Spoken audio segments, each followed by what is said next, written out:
What's up guys, Chris Zaglansky here with Zaglansky Cycle. I know I haven't posted a video in a while. I'm trying to get back on the horse. But real quick, backstory on this bike. This was my original 2015 Peter Sagan limited edition S-Works Venge. I literally built this bike up from the frame to the wheels, pedals. Entire bike was a build up I did with my buddy Grant with GC Performance at Bicycle Generation. It's a beautiful bike. I absolutely love it. I actually sold it to a guy during COVID 2 years ago. The guy barely rode the bike, so I was able to get back in contact with him, purchase the bike back, and this time it's staying for good. So real quick, what this video is about is I had this bar tape that I literally wrapped like 2 years ago, and it was like the kind of the super cast sticky, what do they call it? The super sticky Cush bar tape that matched like the Sagan frame, and it had like the bar ends, which was like that high, I don't know if it's gonna focus, like that high vis like yellow that was popular like in 2015, 2016. So I don't know if anyone ever has a problem with this, but took off the bar tape and this bar end. This side came out pretty easy.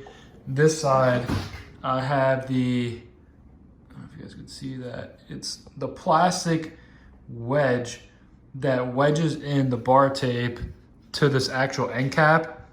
And sometimes it's happened, even working at the bike shop, Grant and I would get frustrated because sometimes we can never get these ends in. See, I tried even pulling out some of the tape, but the tape got stuck, so I can't even get this bar end. So I wanted to show you guys like a little trick. If you're at home and you're a guy who likes to wrap your own bar tape like I do, a little trick you could do is if you grab like an Allen key, like a size 4 or 5 Allen key, and you can grab in that hole. If you literally like come at an angle and like pull back as you have it down, is literally the best way to get this bar end cap wedge off of the bar. Because if not, you're gonna pull it in. I know I've seen a lot of guys to try to hammer it back that way towards the upside of the bar, and that way it works too. I've done it that way, but sometimes I've seen people hammer it too far in where this wedge gets stuck all the way up here, and then you're in a nightmare. You know, you have this wedge stuck in there with some bar tape, and you're never gonna get it out unless you cut the bar or whatever, right? So cool little trick. Grab your little Allen key, size 4 or 5, and you're gonna kind of pull down, and you do this in a 360-degree rotation. So pull down at an angle, and you can get some leverage that way to release this. And then when you get it close enough, you could probably just get like a flathead screwdriver or like a pair of needle nose pliers when it's closer to the edge, and then just yank it out. But this guy was pretty far back. Remember this little trick we did at the shop to get it out? So you're gonna take an Allen key, you're literally gonna pull down on it, right? So it's wedged, not directly in there, but wedged down and then out towards the outer side of it, and that's the best way to get it out. All right, guys, good luck. Until next time. So here's me working on it. This is exactly what I'm talking about. Have the Allen key, I almost got it out. You're gonna pull down and rotate it like that, side to side. I mean, this one, it's pretty much almost all the way out. And you can just,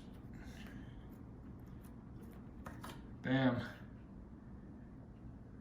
There she is. And the reason why I was wedged in there, obviously because of the residual bar tape. And then make sure you get the wedge out, which should drop. Bam. There it is. This one's kind of gnarred up. I'm gonna have like tons of these things, but the way you put it back together would be like that. Flat part facing out, and then you'd screw it into that guy to look like that. All right, guys.